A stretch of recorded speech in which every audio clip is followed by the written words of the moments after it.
Dames et messieurs, la situation du côté du Moyen-Orient commence à prendre une autre tournure. La Russie commence à entrer dans la danse. La Russie se réveille de son profond sommeil et vient de lancer une mise en garde très sérieuse, une mise en garde sévère à l'endroit des États-Unis d'Amérique. Vladimir Poutine et sa Russie qui depuis tout ce temps ont voulu se positionner en médiatrice. Mais comme vous connaissez le comportement des Occidentaux, ils ont refusé catégoriquement que la Russie puisse servir de médiatrice. L'Allemagne a même touché cette partie, ça c'était hier. Mais alors, c'est un des hauts responsables de l'armée, c'est un des hauts responsables de l'armée, j'ai dit l'armée, désolé, un des hauts responsables de la diplomatie russe qui est sorti, qui a pris la parole. Et c'est le vice-ministre des Affaires étrangères russe qui a pris la parole. Il prend la parole, il menace les États-Unis d'Amérique. Qu'est-ce que la Russie dit concrètement? Quelles peuvent être les implications d'une telle déclaration? Surtout le contexte dans lequel nous sommes. Alors, c'est de cette mise en garde que nous allons parler dans le cadre de cette vidéoconférence. Mais avant de poursuivre la vidéoconférence, je vous demande de poser le geste qui motive. Donc, cliquez sur le bouton partager pour partager la vidéoconférence au maximum. Et surtout, mettez les likes et mettez beaucoup de commentaires. Oui, l'heure est grave. Allons-y dans les profondeurs. La Russie, par la voix de son haut diplomate, le vice-ministre des Affaires étrangères, celui qu'on appelle Sergueï Ryabkov, a lancé un avertissement sévère ce 18 juin 2025. Et la Russie dit quoi?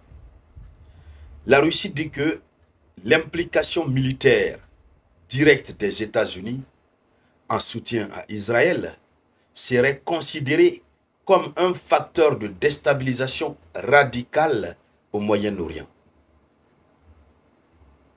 La Russie dit que l'implication militaire de l'Amérique dans cette affaire serait considérée comme un facteur de déstabilisation radicale au Moyen-Orient.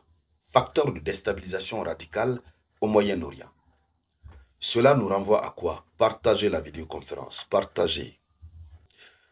Cela nous renvoie à quoi, concrètement parlant?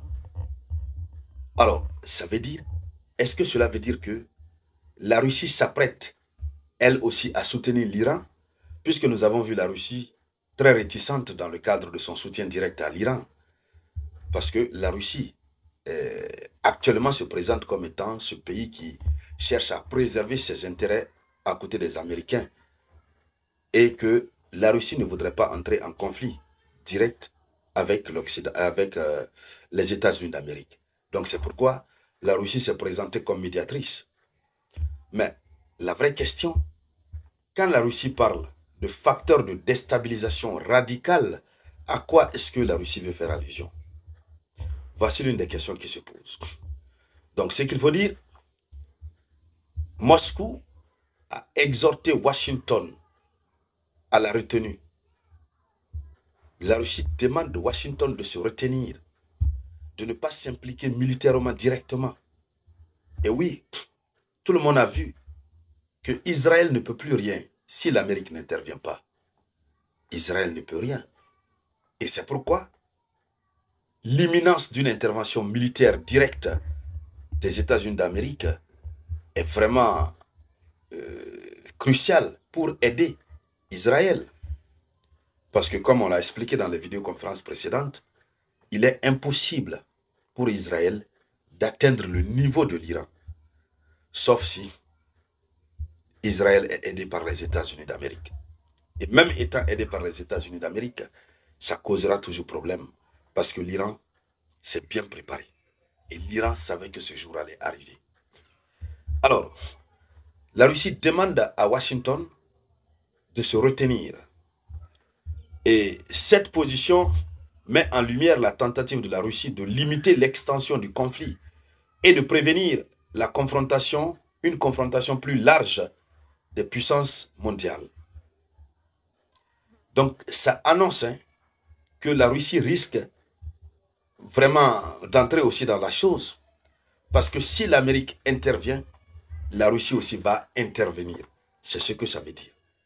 En tout cas, c'est le fond même de l'avertissement qui est donné à Washington. Alors, pourquoi la Russie s'est levée aussitôt? Pendant qu'on a vu la Russie qui a continué à se jouer la plus maligne, qui a continué à se jouer un pays qui veut coûte que coûte amadouer, accepter d'être amadoué par les États-Unis d'Amérique. Pourquoi la Russie? Pourquoi ce changement? Peut-être c'est à la suite de beaucoup de critiques qui ont été faites, puisque ces derniers temps, sur beaucoup de médias, notamment les médias sociaux, où les Russes sont présents, les critiques sont acerbes vis-à-vis de la Russie, par rapport à la situation iranienne. Les gens disent, mais écoutez, Poutine devrait prendre position aux côtés de l'Iran. C'est ce qui permettrait à l'Amérique et aux autres d'avoir peur. Mais si Poutine abandonne son allié, si la Russie abandonne son allié, en se positionnant comme médiatrice, c'est un langage que les Occidentaux n'entendent pas. Lui-même, si la Russie a vu qu'on l'a respecté, c'est parce que la Russie elle-même a imposé son propre respect. C'est pourquoi la Russie a été respectée.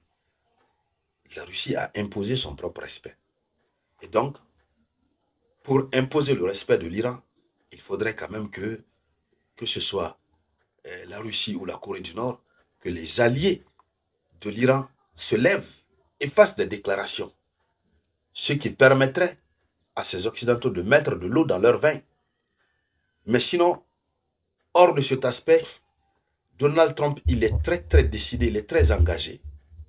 Il est vraiment engagé. Parce qu'il a vu ce que Israël est en train de subir. Non, c'est gênant, ça fait honte. Malgré que dans le cadre de la communication occidentale, ils sont en train de tout maquiller pour faire comprendre que c'est Israël qui est en train de prendre le dessus. Mais les images distillées sur les réseaux sociaux qui sont non contrôlées, des images brutes qui sont prises et diffusées directement, qui n'ont rien à voir avec une propagande iranienne, les images montrent à suffisance que Israël est affaibli. Et d'ailleurs, l'agitation ces dernières heures de Donald Trump doit permettre à tout le monde de comprendre que Donald Trump a raison, il veut sauver son élément sûr qui est dans des pétrins. Et donc, mesdames, mesdemoiselles et messieurs, voici la une de l'actualité. Merci donc de la partager au maximum et je vous reviens tout à l'heure.